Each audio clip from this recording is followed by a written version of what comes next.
Okay, so our lecture today is going to be on inflammatory language because you're at the part in your paper now where you're going to add your own opinion in. And so one of the things that you have to remember when you're adding your own opinion, and also somewhat when you're summarizing other viewpoints that you disagree with, is that you have to handle them carefully. So you want to make sure that you're taking opinions you disagree with, that you're handling them carefully and respectfully so that you have ethos. And you also want to make sure when you're giving your own opinion that you're doing it in a very respectful sort of way so that you're not offending people. So we're going to talk about examples of inflammatory language to make sure that you don't do this in your essays. So what is inflammatory language? It's words and phrases used to stir up emotion and cause some kind of reaction, negative reaction, anger, disgust, fear. It's usually a shock value kind of reaction, or it's for shock value is why they say things like this. Used by people on the extreme side of an issue. So some examples, propaganda, information taken out of context. So propaganda, maybe, I don't know about you, but when I hear the word propaganda, I think World War II, the Nazis. So what happened in Germany during World War II, part of how Adolf Hitler was able to get Germany to back him up on what was happening to Jewish people there was by spreading this propaganda about the Jewish people. And so propaganda is kind of trying to brainwash people into thinking a certain thing. Information taken out of context, that's when they try and twist something to make it sound like something it isn't. So, for example, something I've heard said about several different politicians is that they support third trimester abortion. So third trimester abortion is very controversial, illegal in most states, and there have been bills put out to try and ban it entirely. And so if someone refuses to sign that bill, then they'll turn around and say, oh, this person supports third trimester abortion. However, most of the time it's because those bills don't allow for a doctor to make a decision based on the life of the mother. So they're saying even if the mother is going to die, you cannot perform a third trimester abortion or late term abortion. And so that's kind of twisting the information. It's not that those people, that those politicians and senators support third trimester abortion. It's that they just want it to be allowed if it's a life or death situation. So these are examples of inflammatory language and just badly used information that are meant to try and make people angry and disgusted and afraid. So let's look at some more examples, and you've probably heard some of these arguments before. And I want to clarify, I do not support these positions. I've kind of summarized things that I have heard people say just in the news and in general, and things that I've actually heard students say in papers as well, just to give you a feel for what should you not be doing, and let's talk about why it's bad so that you don't do it. So the gay marriage argument. Gay marriage is disgusting. It's unnatural and abnormal for homos to be together like that. God says it's wrong to be gay, and so should the government. Gay people will destroy the sanctity of marriage. Okay, so I'm not telling you that you should not have this opinion because I would never tell you your opinion is wrong. But this is a terrible way to argue. Why? Because arguing is meant to convince people to join your side. And no one's going to want to join your side if you say something like this. If they already believe this, they're already on your side. This isn't going to convince people on the other side to join you. It's written in a very offensive way. It's very illogical. It's mostly based on religion. And so This is not a good way to argue. But again, we hear this all the time. We hear things like this from politicians. And like I said, I've gotten things like this. Students in classes have said things or written papers and said things like this. The welfare argument. People on welfare are lazy. They sit around on their butts all day watching TV. They keep having babies so they can get welfare checks and not have to work. Again, this might be what you believe, but it's not a good way to argue. It's not going to convince people who think that welfare is a good thing to decide that they should agree with you that welfare is bad. The atheist argument. People who believe in God are stupid and naive. They are easily led sheep who follow a religion only because they were raised to do so, and they aren't smart enough to examine the logical flaws in their own beliefs. So again, if you say something like this to a religious person, do you think they're going to go, oh, you know what? You're right. I'm going to be an atheist. No, this is a terrible way to argue. You're not convincing anybody. And you're just going to offend people. They're not going to want to have anything to do with you. They're not going to want to listen to your argument. The abortion argument. And this is part of why I often ban students from talking about abortion, because this is the kind of argument that I get. Abortion is murder. It kills a poor, innocent baby. The baby is sucked out of the womb into a vacuum that tears it into little pieces, causing it to suffer terribly. So many babies have died, it's like a Holocaust.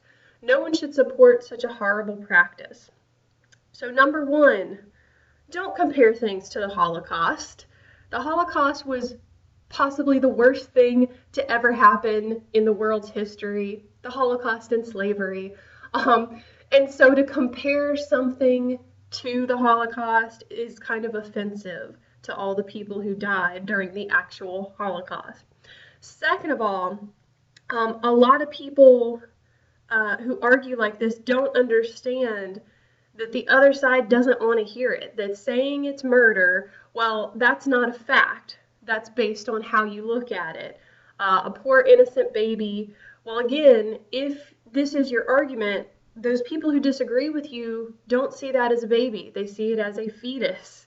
So saying these kinds of things is offensive, and it's not going to make anyone on the other side want to join your side. And that's what argument is. It's a skill.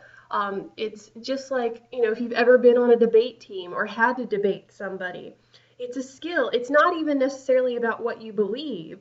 It's about getting other people or convincing other people that they should join your side, that you are right. And inflammatory language, things like this, it just doesn't work. It's not convincing anyone. So why is it bad? If it's not already obvious, let's talk about why it's bad. It's manipulative. It's usually one-sided. It tricks your audience into believing a one-sided argument, which is kind of like lying to them if you're not showing them the other side, or if you're not acknowledging that another side exists. It alienates your audience. They might disagree with you, and you're insulting them if you insult their opinion, and that's not persuasive. It's ineffective because you are preaching to the choir. If people disagree with you, or if people agree with you, they're going to be nodding their heads, and they're like, yeah, I agree. But those aren't the people you're trying to reach. You're trying to reach the people who disagree with you. And inflammatory language is not persuasive. It undermines your credibility, your ethos. It sounds like you didn't carefully examine the other side's opinions, or maybe you just don't care about the other side's opinions. And again, that makes people not want to trust you. It makes you not sound very knowledgeable. It's all pathos and no logos, based purely on emotion. So again, if you think about the different arguments that we've examined, and if you think about our Boondocks example, logos-based arguments, rational, logical, intelligent arguments work so much better than purely emotional-based arguments if your audience is intelligent, which we're assuming here for this paper that they are. And if that's not enough, why can't you use inflammatory language in your paper? You're not a politician or a lobbyist. I know they use inflammatory language all the time, but you are a student in this class, and I want to get sound, intelligent arguments from you that carefully take all the different viewpoints into consideration. That's part of what you're being graded on, is being persuasive by giving an intelligent argument as to why you believe what you believe. So let's go back and look at some of those arguments, the bad inflammatory language arguments, and then look at an example of how you can keep that same side of the argument, but say it in a way that sounds intelligent and rational. So here's our gay marriage argument again. Gay marriage is disgusting. It's unnatural and abnormal for homos to be together like that. God says it's wrong to be gay, and so should the government. Gay people will destroy the sanctity of marriage. So again, this is bad inflammatory language. We don't want to use words like disgusting. That's very judgmental. We don't want to bring religion into it, because not everyone believes the same religion, and even people in the same religion don't always believe the same things about that religion. So we don't want to bring that up. Unnatural, abnormal, again, these are judgmental things and technically incorrect. Homos is not a nice thing to say. That's an insult. That's a slur. Don't say things like that. Let's twist the whole argument. Let's take it away from this judgmental idea and look more at the legal aspects of it. Gay and lesbian citizens. See how much better that sounds than saying homos? Gay and lesbian citizens have the right to life, liberty, and the pursuit of happiness, just like all other Americans. But demands for the legalization of gay marriage are excessive. Marriage does not fall under the realm of civil rights, and allowing the widely accepted definition of marriage as being between a man and a woman to be debated has created a legal storm of epic proportions that needs to end. All right. So, and again, this is not about who's right and who's wrong. This is about arguing intelligently and rationally. So you can agree or disagree with any of these statements. That's not what matters. What matters is being able to take an argument that's inflammatory and make it logical and something that could convince people. So people who are not going to be convinced at all by this first inflammatory language argument might be convinced by this second one.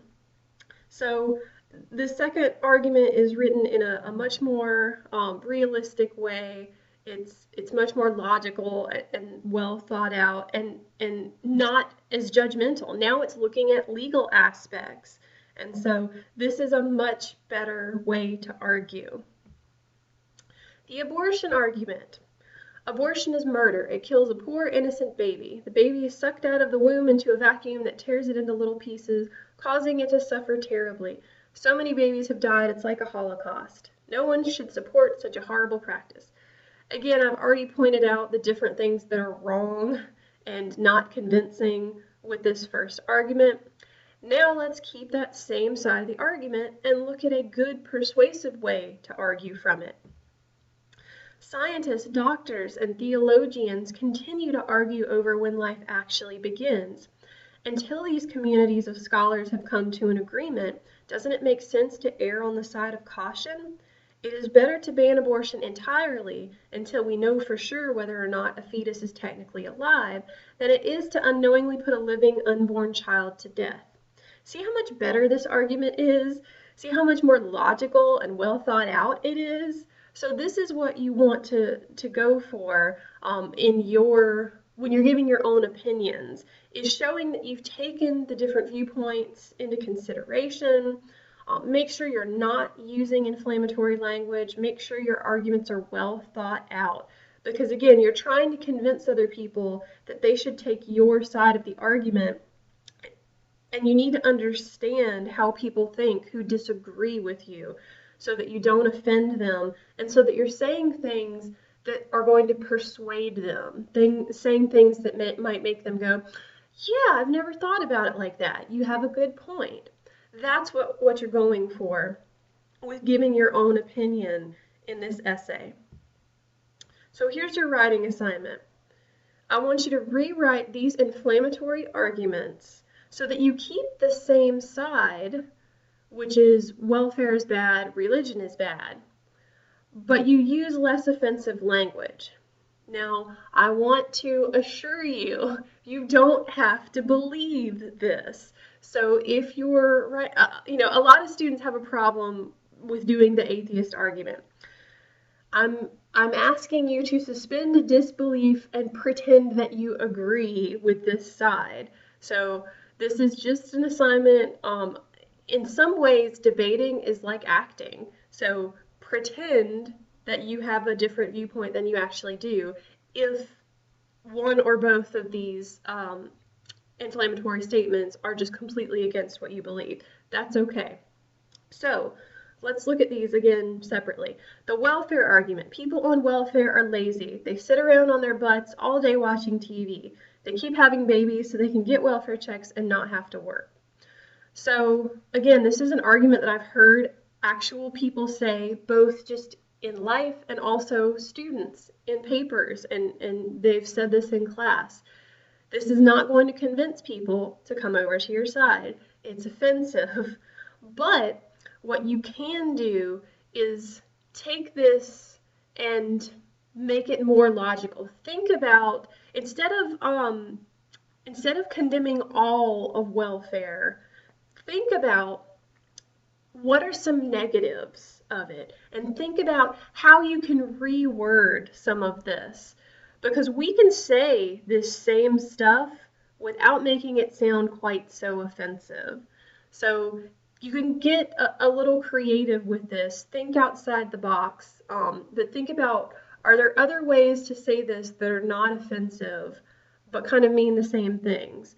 Are there ways that we can look at this system of welfare that we have in this country and look at specific things that are wrong with it? And then the atheist argument. People who believe in God are stupid and naive. They are easily led sheep who follow a religion only because they were raised to do so, and they aren't smart enough to examine the logical flaws in their own beliefs. So when you rewrite this one, I want you to keep this idea that religion is bad or can be bad. But just like with the welfare argument, you don't necessarily have to condemn the whole institution of religion. Think about negative things that are caused by religion. Think about negative aspects of religion and focus on those things. But obviously, you want to be less offensive in the way that you say this, and rather than condemn all religion, think about some of the negative things that can come from religious beliefs.